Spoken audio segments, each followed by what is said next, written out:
Başta möhtərəm prezidentimiz İlham Əliyev cənablarına da müraciətim. Daha sonra adları taq edilən, indi hansı sosial mediada hansı dövlət qurumunun adını tapsam, onu da taq edəcəm. Bura icra hakimiyyətinin cavabını qoyuram. Bilirsiniz ki, 27 noyabr tarixində Sipark MMC tərəfindən onun öz ərazisinə aid olmayan dövlət küçəsinə, dövlət yoluna aid olan, yerdə olan pləkanın altında qanunsuz çəkilmiş pləkanla yıxılmışdım. Və mən bu barədə dəfələrlə müraciət etsəm də, ən sonunda icra hakimiyyəti belə bir cavab verib ki, bu məsələ, mən loru dildə deyirəm, amma qoyacam, hər kəs oxuya bilər. Bu məsələ yasamal ayrıq səlahiyyəti xaricindədir. Niyə? O yol həmin Sipark MMC. Maraqlısı odur ki, mən 27-sindən bu yana müraciət edirəm. 4.01.2026-da daxil olan müraciət. En qədər müraciət etmişəm, hörmətli Elşad müəllim. Yəqin o müraciətləri sizə verməyiblər. Nəzərinizə çatdırıram ki, həmin ərazi Sipark MMC-nin el dili ilə desək, MTK-nın ərazisi deyil. Ora aid olsa idi, siz deyən idi. Yəni belə çıxır ki, kim istəsə edə bilər. O zaman sualım sizədir.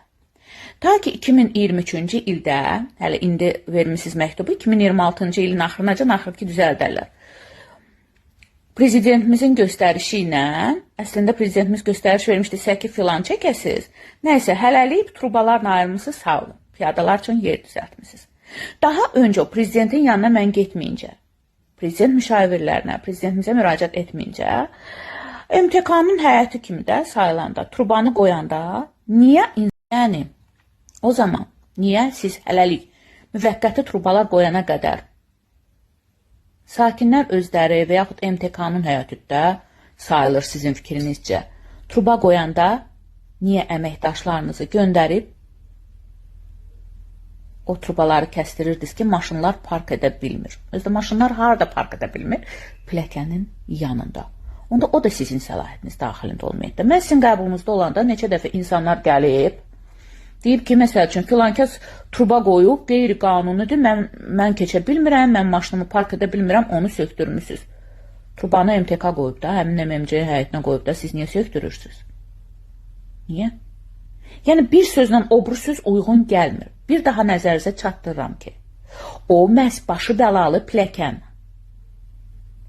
MTK-nın, yəni Sipark MMC-nin ərazisində deyildi. Dövlətə aid olan küçənin. Yəni ki, o MTK sahəsi deyil. O pləkan, təmirsiz pləkan. Düzdür, həmin pləkanın mən yıxılandan 1 ay 3 gün sonra sizin göstərişinizlə təmir edildi. Əgər Yasamal rayon icra hakimiyyətinin səlahiyyətində deyildisə, siz o pləkanı niyə təmir etdiniz, yaxşılıq etdiniz? Təşəkkür edirəm. Mən yıxılandan sonra. Və o küçədə yerləşdiyi üçün Sipark MMC qanunsuz oradan truba keçirdiyi üçün, siz özünüz gəlib nəzarət etməli deyilsiniz, sizin icra nümayəndəliyiniz var, hansı ki Fərhad Hacıyevdir, ya işdə tapılmır, ya ərazidə tapılmır. Onun səlahiyyətlərini də istəyirsiniz bura yapışdırın. Yəni siz bilirsiniz, indi insanlar üçün də bura bərk edəcəm. O görməli idi ki, Sipark dövlət yoluna, dövlətə aid olan ərazidən bir daha nəzərinizə çatdırıram ki, o pləkan, o başı bəlalı pləkan, hansı ki Sipark qanunsuz olaraq öz ərazisindən çıxıb, o pləkanın altından truba çəkib, truba çəkməyə də bir yana insanların həyatını təhlükəyə atıb, dövlət ərazisindədir. Dövlət ərazisi olaraq da Yasamal rayon icra hakimiyyətinin ərazisidir. Yox, düzdür. Bu vaxtacan, indi 2026-da verdilər təmin. 2023-dən düz 2026-ya qədər ayna da icra hakimiyyətdə deyil, mənim səlahiyyətimdə deyil. Söz soruşum sizdən, Yasamal rayon icra hakimiyyəti, Bakı şəhəri, yəni ki, mənim yaşadığım küçə Bakı şəhərinin ərazisidir. Bakı şəhəri də Azərbaycan Respublikasının dövlət ərazisidir. Məgər bizim küçə Azərbaycan Respublikasının ərazi vahidi deyil, Yasamal rayonunun ərazi vahidi deyil, Yasamal rayonunun ərazi vahidi olaraq Onsuz da Yasamal rayon icra hakimiyyətinə nə deyirsən, deyil bizim səlahiyyətimizdə deyil. Bu səlahiyyətinizdə deyilsə, bu küçə, Yasamal rayon icra hakimiyyətinin başçısı və digər əməkdaşları, bu küçə Azərbaycan Respublikasının ərazi vahidi deyil. Ərazi vahidi deyilsə, mən niyə sizin bələdiyyəyə əmlak vergisi ödəyirəm? Axı, sizə aid deyil, Azərbaycana aid deyil. Hörmətli prezidentimiz, çox xahiş edirəm. Bu xaosa Yasamal rayon icra hakimiyyətinin gözdən pərdə asıb, öz sosial media səhifələrində gözəl paylaşımlar edib, amma ara küçələrə mənim səlahiyyətimdə deyil deməsinə son verməyinizi çox xahiş edirəm. Mənə çox maraqlıdır, bu icra nümayəndəliyinin səlahiyyəti nədir, Yasamal rayon icra hakimiyyətinin səlahiyyəti nədir? Bəzilərini tapmışam, indi bura bərkidəcəm, yəni ki, izləyəcəm. Bilirəm, bəlkə heç Elşad müəllimin xəbəri yoxdur. Ağıllarına nə gəlir göndərirlər.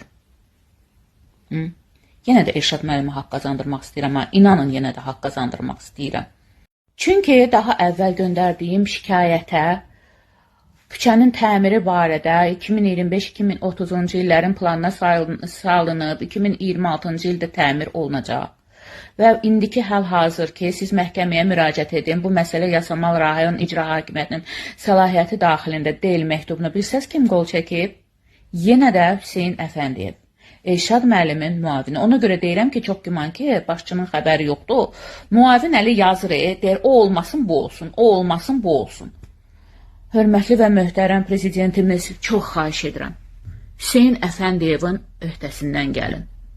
Çünki mən inanmıram ki, Elşad müəllim belə başdan sovdu cavablar göndərə.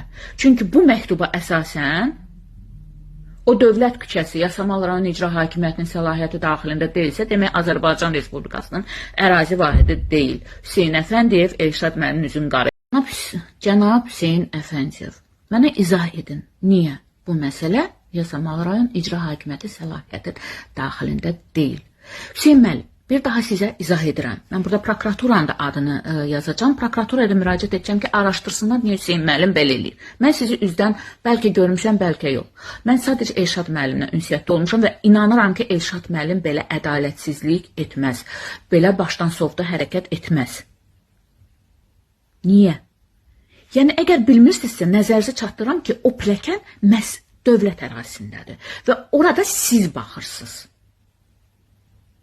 Və orada 4 sayılı icra nümayəndəsi baxır. Rəhbəri Fərhad, hansı ki nəzarət eləmir. O onu görməli idi, sizə və Elşad müəllimə məruzə etməli idi.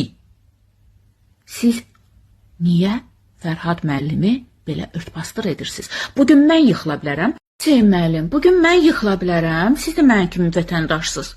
Belə küçələr çoxdur. Yasamal olmasın, başqa bir rayonda sizin kimi belə səhlənkarlıq edər. Fərhad kimi səhlənkarlıq edənin və kiminsə qanunsuzluğuna göz yummağın nəticəsində sizlər də yıxıla bilərsiniz, sağlamlığınızı itirə bilərsiniz. Bu Miran qanunu var, yəni protokoldan kənarda olsa bunu unutmayın. Yaxşı mı Hüseyn müəllim? Yıxıla da bilərsiniz, nə bilim, insansınız da getdiyiniz yerdə və sizə də deyə bilərlər ki, mənim səlahiyyətim daxilində deyil. Amma nəzərinizə çatdırım ki, Mir Mövsüm Nəvvab küçəsi Yasamal rayon icra hakimiyyətinin səlahiyyətindədir və ora 4 sayılı icra nümayəndəsini nəzarət etməlidir, qanunsuzluqlara son qoymalıdır. Və bu başdan sovdu məktubları Elşad müəllimin adını batıraraq göndərməyin. Çünki məhz mən məhkəməyə müraciət edəndə tək Fərhad müəllimdən və Sipart MMC-dən deyil, sizdən də şikayət edəcəm Hüseyn müəllim. Rayon icra hakimiyyətlərinin səlahiyyətində nədir? Qaz, su, rabitə və digər infrastruktur layihələr icrası onun nəzdində olan, dalan formasında küçədə olsa, onun icrası rayon icra hakimiyyətinin səlahiyyətinə aiddir. Biz də Azərbaycan Respublikasının ərazi vahidi olaraq Yasamal rayonunda yerləşdiyimiz üçün Yasamal rayon icra hakimiyyətinə aid o küçə dövlət küçəsidir və oradakı pləkan təmirsiz olduğu halda onu da qoydum qırağa. Öz ağlı ilə Sipart MMC truba çəkir, qanunsuz cəmaatın həyatını təhlükəyə atır və buna göz yumursunuz. Sonra da deyirsiniz ki, bizim səlahiyyətimizdə deyilik. Onlar sabahları mən gedim orada, onsuz da Siparkındır da, gedim Siparkla danışım, həmin yerdə özümə nə bilim, bir artırma eləyim, oturum özüm üçün balkonda. Sonra gəlib deməyəcəksiniz ki, sizin səlahiyyətiniz. Yəni, qaz su rabitəyə aid deyil, infrastruktur layihələrdə infrastruktur o pilləkəndə daxildir, çünki o dövlət küçəsidir. Hüseyin müəllim, deyim biləsiz. Bilməməyib deyil, bilməyib, öyrənməməyibdir. Və mən ayağı qaloşlu birisi deyiləm, ayağı qaloşları təhqir etmək istəmirəm. Bu arada qaloş da Chanel'in son trendidir. Onu da dedim, biləsiz. İnfrastruktur layihələrinə Mir Mövsüm Nəvvab küçəsində aiddir. Əsəd Əhmədov 100-ün məhz Mir Mövsüm Nəvvab hissəsindədir o pilləkən. Hörmətli və möhtərəm prezidentimiz, sizdən çox xahiş edirəm. Yasamal rayon icra hakimiyyətinin yəni göndərdiyi məktublara əsasən özü imzaları da ki, Hüseyn Əfəndiyeva məxsusdur. Hüseyn Əfəndiyev mənim vətəndaş və insan hüquqlarımı pozur. Əslində ora Fərhad Hacıyev nəzarət etməlidir. Bilmirəm, bəlkə Hüseyin müəllimə də başqa cür məruzə edirlər onu, deyə bilmərəm. Amma fakt odur ki, mənim şikayətimə gah 2025-2030-da təmirə veriləcək, təmir layihəsinə sayılıb, gah 2026-da təmir olunacaq, gah o ərazi, o dediyiniz hadisə baş verən ərazi, nə bilim, bizim Yasamal rayon icra hakimiyyəti səlahiyyəti daxilində deyil, xaricindədir deyə başdan sovdu cavablar verir ki, bunu da mən Hüseyin müəllim tərəfindən mənim kimi vətəndaşda dövlət qanunvericiliyinə qarşı şübhə oyadıb daxili düşmənçilik və Fərhadı örtbasdır və Fərhad Hacıyevi belə formada örtbasdır etməyini də korrupsioner xarakterlidir. Bunu da hörmətli prokuraturamızın araşdırmağına, mənim insan və vətəndaş hüquqlarımın niyə pozulduğunu ombudsman tərəfindən araşdırılmağına və hörmətli möhtərəm prezidentimizin buna bir çarə qılmasına, Fərhad Hacıyeva da, Hüseyin Əfəndiyeva da ictimai, inzibati, cinayət məsuliyyətinə cəlb edilməsinə, bu məsələnin həll edilməsini, ədalətin yerinin tutmasını çox-çox xahiş edirəm. Çünki Fərhad Hacıyev ora nəzarət etməli idi, məruzələr etməli idi və ondan sonra yəni bu hadisə baş verməli deyildi. Yəni tək mənim yox, digər adamın da başına hadisə gələ bilərdi. Əgər mən səs-küy qaldırmasaydım, bu hadisələr davam edəcəkdi və o pilləkən təmir olunmayacaqdı. Çox-çox xahiş edirəm, tək ümidim siz 44 gün ərzində mənfur düşmənin öhdəsindən necə gəlmişsinizsə, inanıram ki, bax, belə daxili düşmənlərin də Hüseyin müəllim kimi, Fərhad kimi düşmənlərin öhdəsindən gələcək. Müəllim, mənim bir dənə sizə sualım var. Əgər bu Yasamal rayon icra hakimiyyətinin xaricində idisə, səlahiyyəti də xaricində idisə, niyə mən yıxılandan, mən müraciət edəndən 2 gün sonra, ayın 29-u tarixində hörmətli Elşad Həsənov bizim küçəyə təşrif buyurmuşdu, müəyyən göstərişlər vermişdi. Ondan sonra həmin o 2026-cı layihəyə salınmışdı ki, hansı ki gəldilər, abadlıq deyəsəm, gəldi, ölçdü, dedi ki, 2026-cı ilin axırına gələcək. Niyə? Onda Elşad müəllim gəldi, o pilləkənləri təmir elədi. Elşad müəllim ədalətli insandır. Siz Hüseyin Əfəndiyev, Fərhad Hacıyevi belə örtbasdır etməklə həm prezidentimizin etimadını doğrultmursunuz, həm də Elşad müəllimin etimadını doğrultmursunuz və Elşad müəllimin üzünü Fərhad Hacıyevlə birlikdə qara edirsiniz. Əgər səlahiyyət daxilində deyildisə, onda Elşad müəllim gəlməzdi də, deyərdi ki, Rəhmə xanım, ay vətəndaş Əskərova, bura daxil deyil, mən də gəlmirəm. Gəlmişdi, çünki Elşad müəllim sizdən qat-qat ədalətlidir və başdan sovdu etmir. Hüseyin Əfəndiyev, bir daha nəzərinizə çatdırıram ki, bu küçə Yasamal rayonunun ərazi vahididir, yəni Azərbaycan Respublikasının ərazi vahididir və dövlət hissəsi olduğu üçün sizlərə aiddir. Bunu Elşad müəllim qəşəng bilir, gəldi, həll elədi. Elşad müəllim gəlib bir tim bucağı gəzməli deyildi. Fərhad nəzarət eləməli idi. Fərhadın səriştəsizliyi, səhlənkarlığı, əraziyə çıxmamağı üzündən belə bir hadisə baş vermişdi. Mən səs qaldırmasaydım, hələ pilləkən qalacaqdı. Elşad müəllim sağ olsun, gəldi, hamısını düzəltdi, həll elədi. Amma belə başdan sovdu cavablar, yazmaq lazım deyil. Əksinə siz Fərhadı töhmət etməlisiniz, şiddətli töhmət verməlisiniz, 6 ay işdən kənarlaşdırmalısınız, işə götürənin etimadını doğrultmadığı üçün işdən çıxartmalısınız. Amma siz bu hərəkətlərinizlə Fərhad Hacıyev, hörmətli və əziz prezidentimiz Fərhad Hacıyev həqiqətən dövlət qulluqçusu adına layiq deyil və belə onu örtbasdır edən, sizin etimadınızı doğrultmayan Elşad müəllim Bir sözlə, hörmətli prezidentimizin etimadını doğrultmayan, işə götürən kimi Elşad müəllimin etimadını doğrultmayan, prezidentimizin yanında Elşad müəllimin etimadını aşağı saldığı üçün Fərhad Hacıyev və Fərhad Hacıyevin örtbasdır edən Hüseyin Əfəndiyev dövlət qulluqçusu adına layiq deyirlər. Çünki onlar özünü bu cür başdan sovduğu hərəkətləri ilə vətəndaşların başının ağası sayırlar. Halbuki prezidentimiz deyib ki, dövlət qulluqçuları xalqın xidmətçiləridir. Amma onlar mənim vətəndaş və insan hüquqlarımı pozaraq, mən xalqın xidmətçisi yox, mən xalqın başının ağası sayırlar və Yasamal rayon icra hakimiyyətinin səlahiyyəti daxilində deyil deməklə deyirlər ki, Mövsüm küçəsi Azərbaycan Respublikasının ərazi vahidi deyil. Belə qənaətə gəlmək olar.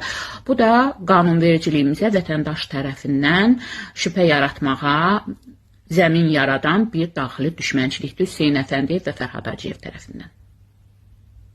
Yəni Hüseyin müəllim, necə ki siz göstərmişsiniz, narahat olmayın. Mən ayağa qalxan kimi prezident aparatına da gedəcəm. Zeynal Nağdaliyev cənabın müşavirin qəbuluna da düşəcəm. Fuad Ələsgərov cənabın da qəbuluna düşəcəm məhkəməyə. Mənim fikrim vardı, Siparkı və Fərhadı verim. Sizi də məhkəməyə verəcəm. Məhkəməm bizim ali məhkəməmiz, yəni bizim dövlətin, mən inanıram, ədalətli məhkəməsi qərar verəcək. Belə də ki, protokoldan kənar deyim ki, atalar məsəli var. Alma məzlumun ahını, çıxara həstə. Allah ən böyük vəkil, ən böyük hakim və ən böyük şahiddir. Allah insanın cəzasını da, mükafatını da hələ bu dünyada verir. Sadəcə bəndə başa düşmür, mükafatı başa düşür. Cəza alandı bu və ya digər formada deyir ki, ay Allah neynəmişdim. Yəni kimsə kiminsə haqqına girəndə, ona nələrsə yaşadanda Allah o bir bəndənin digərini yaşatdığını yaşatmasa canını almır. Onu da biləsiniz. Orada da örtbasdır. Yəni bir insan digər insana yaşatdığını yaşatmadan Allah canını almır, istəyir yaxşını, istəyir pisi. Əgər pis yaşatdısa, həmin insanın həyatda, real həyatda elədiyi savablar, pislik elədiyi adamın savabına yazılır. Pislik etdiyi adamın da günahları, həmin o yaxşılıq eləyib, o pislik edən adamın günahlarına yazılır. Bunu da unutmayın. Bu işin protokoldan kənarı dedim, bacı kimi dedim, biləsiz də, prosto sadəcə alma məzlumun ahına çıxara, həstə, atalar elə belə deməyib ki, Allah da ki, qınadığını və yaşatdığını yaşatmadan insanın canını almır. Bunu da unutmayın Hüseyin müəllim və hörmətli Fərhad müəllim. Belə də ki, narahat olmayın, məhkəməyə sövq edəcəm. Ola bilsin, oturub dua edəsiniz ki, rəhmə biraz gec ayağa qalxsın. Amma gec də ayağa qalxsam, bir ildən də sonra kəssəm, mən mütləq haqqımı tələb edəcəm. Lazım gələrsə, mən beynəlxalq ambud, mən inanıram ki, dövlət tərəfindən cəzalarını Fərhad Hacıyev də onu örtbasdır edənlər də alacaq, Sipark da alacaq əlbəttə ki. Yox, alınmarsa vətəndaş hüququnda təmin olunacaq, insan hüququnda lazım gələrsə BMT-yə, beynəlxalq ombudsmana və digər belə qurumlara bu barədə məlumat verəcəm. İngilis dilində məktub yazmaq nə var ki? Düz demirəm. Ona görə bir zəhmət, günahkar şəxsi siz cəzalandırın, Siparkı da narahat olmayın. Daxili işlər cəzalandıracaq, prokuratura cəzalandıracaq, məhkəmə cəzalandıracaq. Amma siz Fərhad Hacıyevi səhlənkarlığı görə cəzalandırın və belə boş-boş lazımsız məktublar göndərməyin Hüseyin müəllim. Bununla da prezidentin etimadını doğrultmadığınızı bir daha xatırladıram. Həm prezidentin etimadını doğrultmursunuz Hüseyin müəllim, həm də Elşad müəllimin başına aşağı salırsınız. Bilavasitə. Yəni dedim, biləsiz. Bu mənim vətəndaş hüququmdur. Mən istədiyim dövlət ali bilmirəm, mən bildiyim qədər Siparkın müdiriyyəti, rəhbəri deyəsən istintaq altındadır, ya həbsdədir. Ona görə onun üzərinə yönəldirsiniz. Amma o nə qədər günahkarsa oturubanı orada çəkməkdə, Fərhad Hacıyev də bir o qədər günahkardır ki, Siparkın dövlət ərazisindən qanunsuz truba çəkməyinə, hələ pilləkən altından çəkib insanların həyatını təhlükəyə atmasına göz yumub bunu vaxtında aradan qaldırmamağında günahkardır və siz Hüseyin müəllim onu cəzalandırmaq yerinə belə məktublar göndərməkdə siz də onunla eyni günaha maliksiniz. Siz də Fərhad kimi mənim vətəndaş və insan hüquqlarımı pozursunuz. Bezdim eyni şeyi təkrarlamaqdan. Təkrarlayıram ki, yəni biləsiz. Mən müəllimə deyiləm ki, siz də şagird deyilsiniz. Və inanıram ki, prezident sizlərin öhdəsindən gələcək. Məhkəməyə də verəcəm, heç narahat olmayın. Bu arada Yasamal rayon icra hakimiyyəti mən sizin heç bir formada etibarınızı aşağı salmağa çalışmıram və burada dediklərimi, yəni boş-boş mən burada demirəm. Özünüz də bilirsiniz ki, mən burada dediklərimi rəsmi şəkildə də müraciətləndirirəm.